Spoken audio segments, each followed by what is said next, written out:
Hello, Trisha Goyer here, and I'm here with Jasmine, or her author name known as JJ Fischer. So welcome so much. I'm so glad you're here. Thank you. It's wonderful to be here. Thanks for having me. Yeah, I'm so glad you're here. And where are you coming from? Because yes, Yes, a different time zone. I'm coming from the future. yes, coming Wednesday from morning. tomorrow. Yeah, It's good so far, but Sydney, Australia, just a little bit, an hour and a half north of Sydney, Australia. that is so cool. I mean, and your accent's so cool. I know you hear that all the time when you're talking to Americans. We're like, we love the accent. I Uh, really don't think I have an accent, but yeah, I hear it when I'm speaking with people with different accents. But that's yeah, right. Yeah, and Americans tell me it's a very strong accent. I don't know, we have an American accent, which I don't know what it sounds like. But it's great having you. So last time we talked, we were talking about your release Color, Mhm. and since then, some interesting things have happened with it. But that's our hint of what we're going to be talking about. But before we jump into this exciting thing that's happened since the last time we talked, just tell us a little bit about yourself. Yeah, so obviously, Jasmine, I'm a 30-something-year-old freelance editor and author, obviously Australian, as we said. I've been writing since I was 14 and originally a clinically trained psychologist Mm, back in the day, but had to finish practicing due to the onset of chronic illness. So, battled mm, that for the last 2 years. Things are much better now, which is great because it allows me to write a lot more books. But yeah, that's me in a nutshell. I live with my husband Dave, who's a electrical engineer, but surprisingly good at English and good. understanding stories. And yeah, he's an excellent editor. It's the first person who ever sees my book. And we have a ginger cat called Simba. Who's our feline overlord, and he tells us how to do life. So, which You mainly run revolves around him. there. Yeah. So I yeah, love that's me. I love it. Okay, do you have your book? Because I let one of my kids borrow the book. I went around the house trying to find it. Calor, I do not know where my copy is. Do you have a copy that you show us, or like I got the sure do. It's actually behind me. okay? Oh, there it is. There they are back there. And next to it is your new release, Lumen, That's which just it. came That's out it. last month. So exciting. All right. But before we get into Lumen, which I do want to talk about that, so I was there when it was announced. First of all, Clore won the best fantasy novel at the Realm Makers Award. So super excited about that. I'm like, yes, I love her, and I read that book. Yay! I was excited. And then you don't know until that evening No. that what books have been, at least the people there. Did you know ahead of time that it had been nominated for Book of the Year? No, no. So as far as I know, like it's completely I think it's the books that win each of the categories that advance to Oh, that's that why you kind of couldn't. round. So I had no idea at all.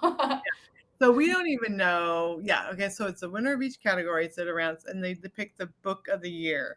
And so yours won the book of the year. And we're talking about all of the speculative fiction. And there's, I mean, hundreds and hundreds of books that were submitted. And when did you hear the news that Clara won book of the year at Realm Makers? Yeah, so I was sitting in my sister's living room because my sister had a baby recently, and so we're up for the baby shower, and I knew wasn't going to be able to be live, so I pre-recorded an acceptance speech, which was a little bit weird, kind of Yeah, recording something for an award you haven't won yet. yeah. But yeah, sitting in my sister's living room, and all my family was actually there because they knew about it. We had a few friends tuning into the live stream. But I honestly was not prepared and I did not expect to win anything. I hadn't even brushed my hair that morning because it's in the morning our time. Yeah, and my mum was filming and I was like, oh, I brushed my I love that. hair. So I should have prepared for that, but it was amazing. And as it happened with the category awards, a friend who was at Realm Makers messaged me a congratulations for the best fantasy, and I got that just before it was announced. So on the live stream, it was and the best fantasy, and it was just a few seconds before, and I saw my phone go off, and I went, "What?" That is So it clued me in a awesome. little bit, but the book of the year completely, I did not see that coming at all. That is so cool. And it's just amazing that, first of all, we're creating all these books in our mind, and and especially fantasy, you're making up worlds and characters and different magic type of things happening. I mean, there's so much going on. And then to like, okay, does this even make sense on paper? Well, obviously sense, and then it gets published, and then to have the nominations, I mean, the votes for it to win fantasy and then book of the year, it's like, oh, they got it and they loved it. And so what is that feeling to know that something you created, I mean, complex worlds and things that they can do. I'm trying to, you can explain more about what's happening in the world in a minute. But what does it feel like to know that people not only understood what was happening, but loved it, and then it won those two awards? Yeah. Oh, it's so special. I mean, it begins as like a little spark of an idea in your mind, and it kind of percolates, and you sort of think about it, and you never imagine that anyone's going to share in that world and in that idea and those characters. And so it's very special. Yeah. When it even just comes out into the world, let alone when it wins an award like that. Yeah. And yeah, some of the other books in that category were just amazing. They were all amazing. And so I know, yeah, the authors of those books have Mhm. poured amazing time and effort into them as well. So I was just so honored and so chuffed, and yeah, it's incredible. And I think that's the most exciting thing for me, is when readers message or email and say, Mhm. I really felt like I was immersed in that book, or I was up till 3 a.m. reading. And yeah, I like, you're an author, and you know that sort of that, Yes. that feedback just kind of gets you there, because it's like someone has become so immersed in my world, and seeing my characters as real. And yeah, that's something incredible, to know that you've had a say in somebody's life, that you've spoken to them potentially in a maybe a dark hour of that person's life, and that's just really special to me. That's Yes. what I love. I love it. And what I love about your books, well, I've read one. I can't wait to read book two, which we'll talk about in a minute, and then maybe into book three. Yes, back there. What I love, and I want you to give a little bit more, but it really talks about what do we do with painful memories. And we talked Mm, about this a little bit the first time we talked. We've adopted kids from foster care and mm. hard trauma stuff in the past. And I loved so much your book, and it comes from your training as a clinical psychologist, um, just exploring the pain. And do we want to wipe out memories, even like you wipe out good with the bad? I mean, there's so many things to explore with that. And how do Mm, we keep memories? How do we treasure memories? All the things. So tell mm. us a little bit, just an overview of the series, and then a little bit more of Calor for those who maybe didn't catch it the first time. Yeah, yeah. So it's an unusual blend of fantasy and post-apocalyptic, although you'll probably get a more sense of the fantasy feel. But it's Right. essentially a post-apocalyptic world, where the world as we know it has ended, and people have sort of migrated across the globe and settled in different countries, and they've sort of formed these nations from the ruins of the old world. And as part of the end of the world, people have begun to be born with magical powers. So it's not your typical magic. For anyone who's a little bit uneasy about magic, it's Yes. probably Yeah. more psychology based magic. There's a character who can see if something is truthful or not. The main character, Stephanie Winter, she is a character who can sort of understand minds and manipulate memories. She can sort of selectively edit bad memories. There's also a character who gives courage to other people. Yeah, as the story goes on, you'll hear more about the different gifts. But essentially, main character is a type of magical gifted person called an alter, or her specific subtype is a mem.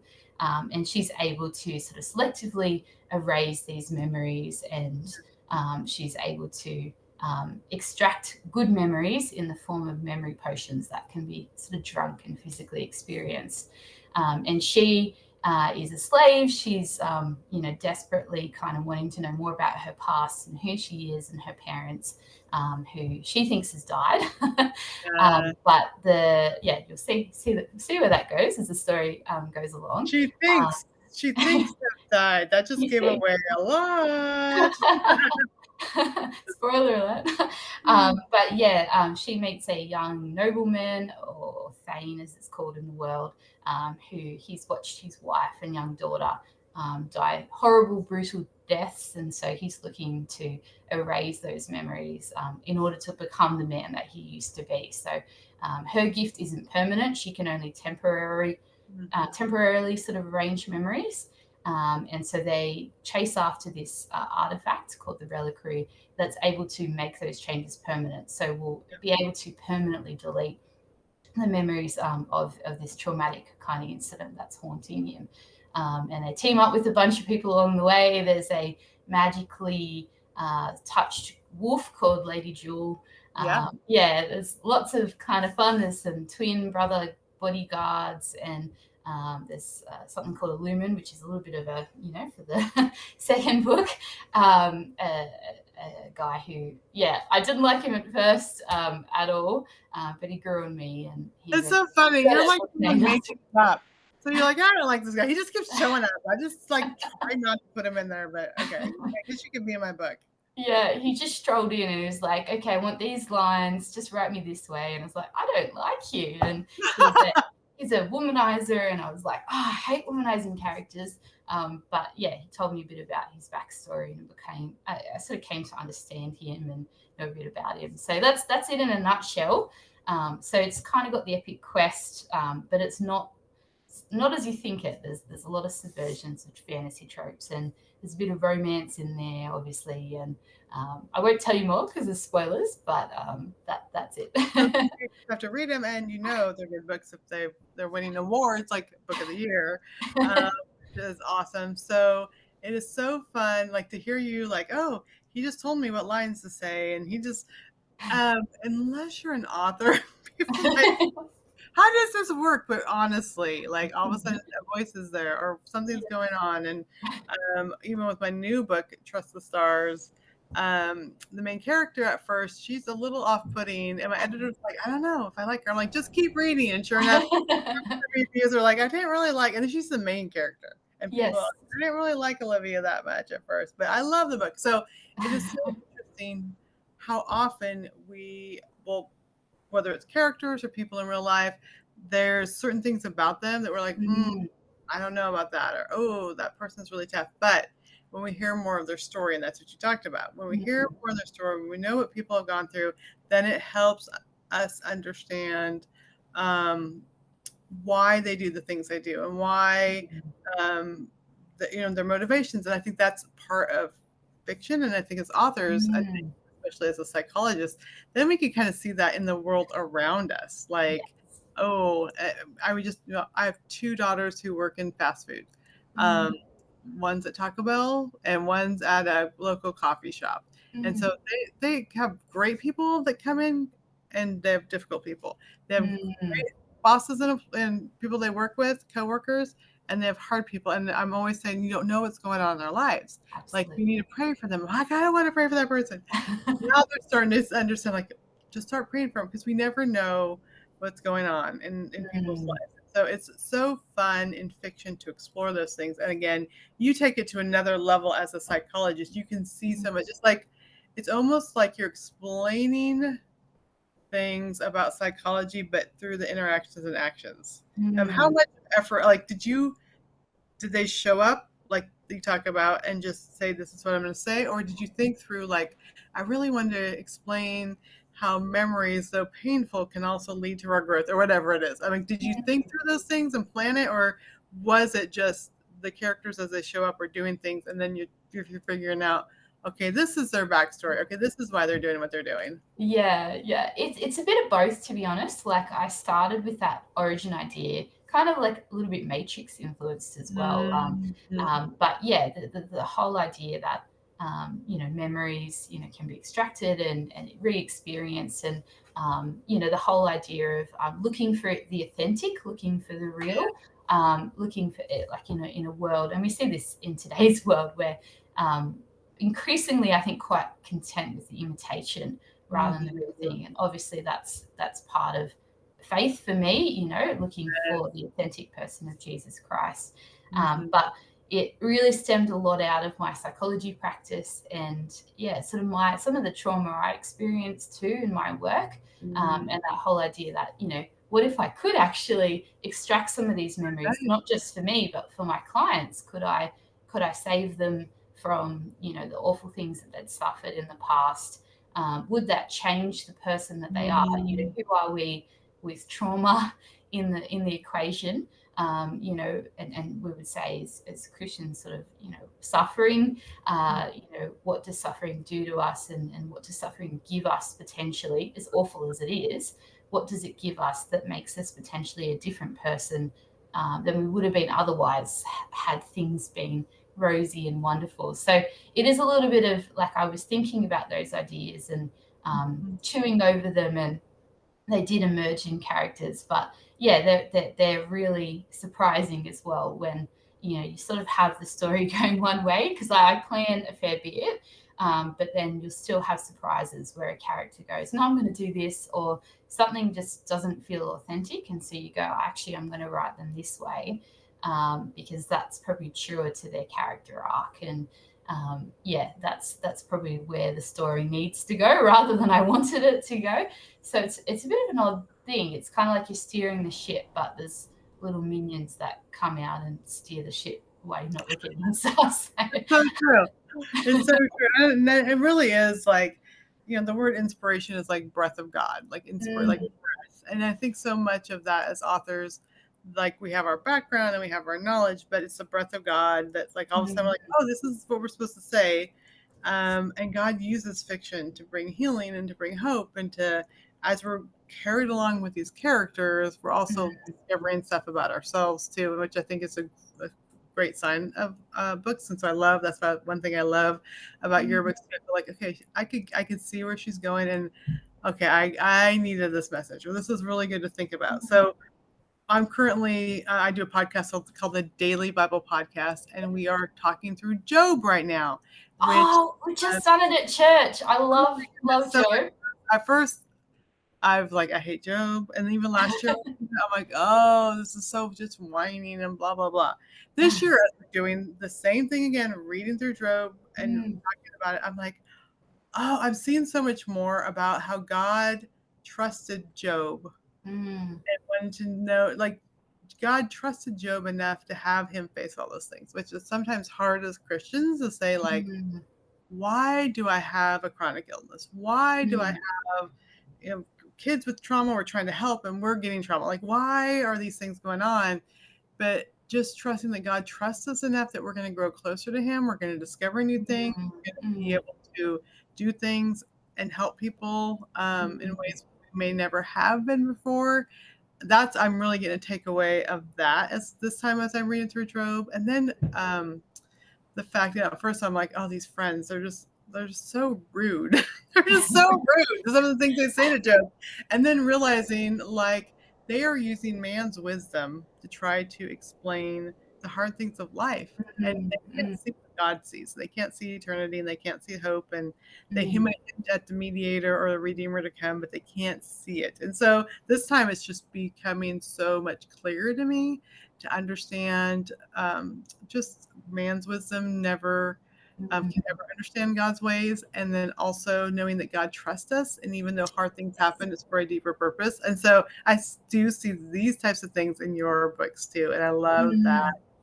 I love that it's there. I love that we can take fiction and these characters and, like, wolves and like all these different strawberry memories in a jar. I mean, all the things that you have in your book.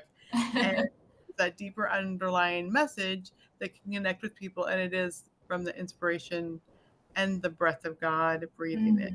Absolutely. So just respond to all I've said, because I want to hear about your thoughts on Job, since you just finished Job. I love Job. I've read it several times over the course of the last, sort of decade. But I feel like this last time when we studied and gone over it, and in light of everything that I've gone through as a person and an author, and how I've wrestled through it in my books, I feel like it was the first time that I really actually it sunk in. Mhm. And you feel the horror of what Job's, like you were saying, Job's friends. The cleverest thing that they do is basically be silent in the first Exactly. part. For If 7 they had days just we shut were their silent, mouths. and that was, like, the best. Yeah. It's kind of like a what not to do if your friend has just lost everything, and but yeah, I've loved it, and I think one thing that's really been driven home for me is just the sovereignty of God and the comfort of the sovereignty Mhm. of God, and just knowing that everything that happens to us is not a surprise to God. He's not taken aback. He has ordained it for us, and He will be there with us even when we don't necessarily feel like He's there. So we're going through a journey of infertility at the moment as a result of my husband's cancer from a couple of years ago. And that's kind of blindsided us a little bit, but there is such a comfort in knowing that if we are going to have kids, then God's already got that. He already knows the name. He knows their whole life, and yeah, there is comfort in kind of surrendering to that and leaning into that. So that's been the blessing of Job for me. So yeah, it's a powerhouse book. I love it. Yeah, now I'm loving it, but first I'm like, I don't wanna read through Job again, but now when you do, ask God to show you what's in there Yeah. for you. It Mm, makes a difference, and like you mentioned even earlier, your chronic illness, how hard that was, but mm, now you are feeling better and you have this time to write or more ability to write, like, God, I mean, it would be so easy for him to say, "Okay, so this is the plan. All right, this is gonna happen, but it'll be okay because this is gonna happen, and then there's gonna be a book in the year in there, so let's." yeah. But he doesn't do that, and so it I would doesn't. love that. That would be great. Although, I mean, we still have to go through it, right? Like, even if we knew what was coming, like, you know what I mean? So, yeah, it's Mm, like we have to lean in and we have to trust, and it grows our faith. And it totally. can draw us closer to God because we need Him. I think if Mm, things go smoothly, then we don't need God, and it's the same true for our mm. characters. If Stephanie, right? Is that how you Yes. pronounce it? Yes. Yes. If Stephanie hadn't had all the conflict at the Mm, beginning, she wouldn't have launched into this adventure that led her to where she is, and that's what books mm. are. They had the inciting incident that bring out the really hard stuff that launches the character in a certain direction, and that's Mm. kinda like us too. So, I know, That's right. philosophical, biblical, and inspirational all tied into one. Okay, Lumen. Let's talk a little bit about Lumen, and then the yet to be announced name of book 3. But just give us what can we expect? Because I haven't read the other 2 yet. What can we expect going forth?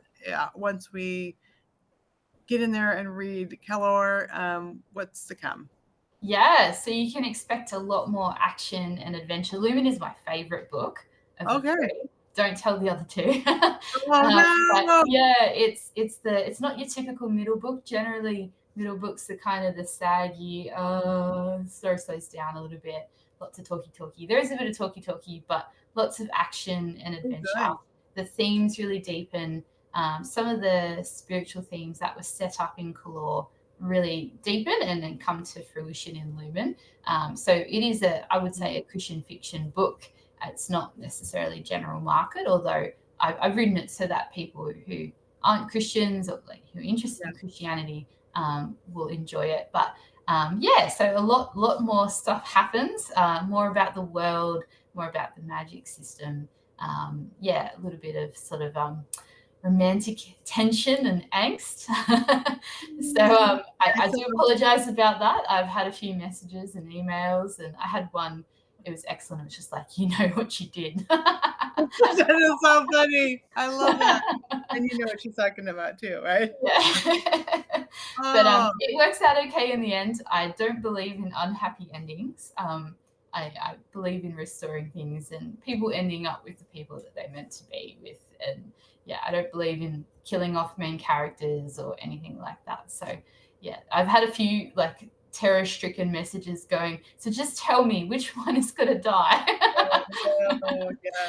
But yeah, it will be okay in the end. We will It'll get be there, okay. I So promise. just put a sticky note on there when you're reading the book that says, Jasmine said it's going to be okay in the end. Now, I have a friend, one of my best friends. She reads the end of the book before just so I'm like, no, don't do that. I can't. Do Profession, you I do used to do that. that? I went through stage. There's a particular book. Have you read Divergent by Veronica Roth? It became a big No. sensation. But sorry, spoiler alert. A main character dies in the end, and I was just destroyed. And I went, I will never trust any author ever again. And so for a few years, I would read the back page just to check that everyone was still alive. So yeah, that is me. I'm sorry. I've changed my ways, and I don't do that anymore. I don't even like to read like the back blurb. I don't want to read the description on Amazon. Like if someone says it's a good book, I just want to read it because probably because I'm an author, I like try to figure everything out. And sometimes, you know what I mean? It just takes, I just want to read it. I just want to read it. I don't want to know anything. I want to be all angsty and upset that someone might die. And then I want to be happy that they don't. So that's the way I want. And I love audiobooks, and your audiobooks have been excellent. So, Stacey does an amazing job. Yeah. So good. Yeah, so good. All right. So we've talked about we have Calor, we have Lumen.